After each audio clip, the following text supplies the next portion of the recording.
Anas Kwanda, bonjour. Bonjour. Vous êtes le représentant de la boxe arabe au Burkina. Alors, dites-nous, qu'est-ce que la boxe arabe? Ok, la boxe arabe fait partie de la grande famille de kickboxing, thai boxing ou muay thai.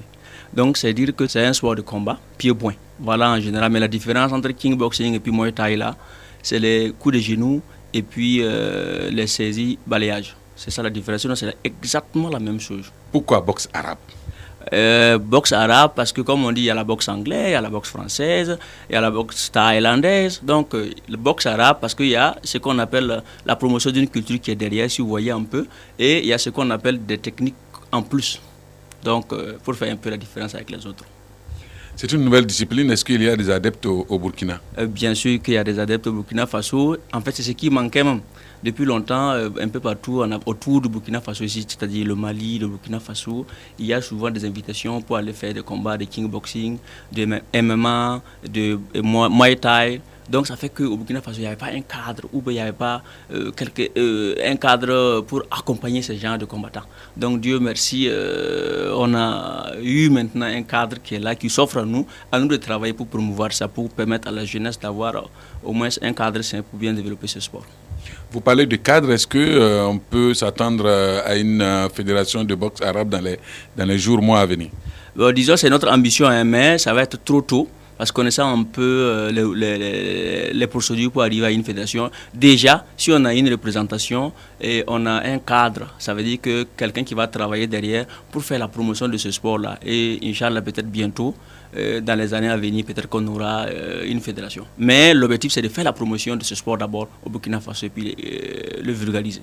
Vous préparez la première édition du championnat du monde à Moscou, en Russie.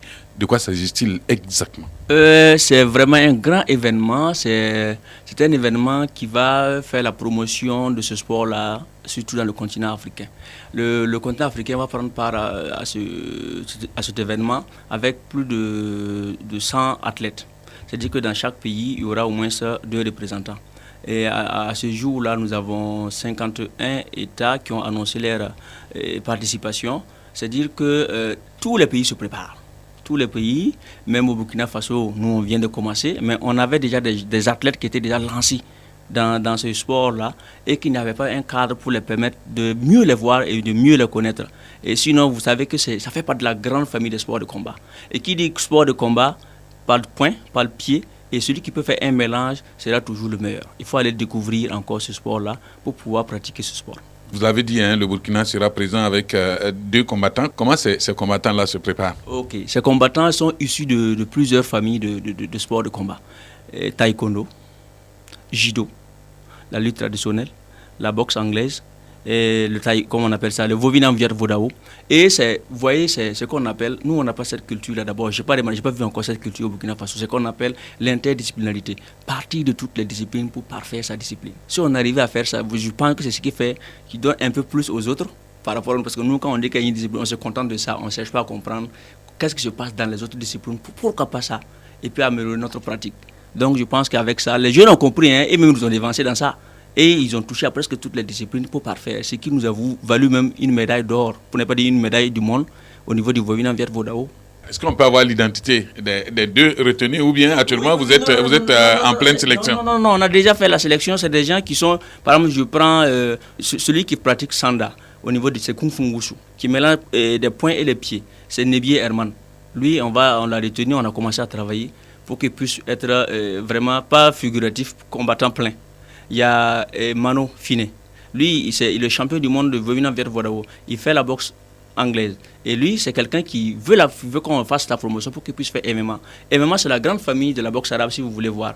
Et donc, c'est point-pied. Et je pense que nos athlètes sont déjà bien choisis. Ce sont des gens qui sont avertis. Et on continue sur la préparation qui est un peu difficile, mais je pense qu'on va regorger tout ça et puis ça va aller. Et ils seront prêts? Bon, je pense que ça sera trop tôt, mais ils seront prêts. Anas Kwanda, vous êtes également le directeur technique national du hockey sur gazon. Comment est-ce que vous arrivez à juguler les 2? C'est une chance pour moi parce que j'ai fait une école internationale où on nous a parlé de l'interdisciplinarité. Partir de toutes les disciplines, chercher à connaître toutes les disciplines, voir les forces, les faiblesses des disciplines pour parfaire ta discipline. Donc c'est être en perpétuelle recherche de savoir des autres disciplines. Donc c'est une aubaine pour moi. Donc, disons de la boxe, j'arrive au hockey, du hockey, je repars à la boxe anglaise. Donc, c'est vraiment pour parfaire tout ce qui est sport au niveau de Burkina Faso. Anas Kwanda, je vous remercie. C'est moi qui vous remercie, Bayili.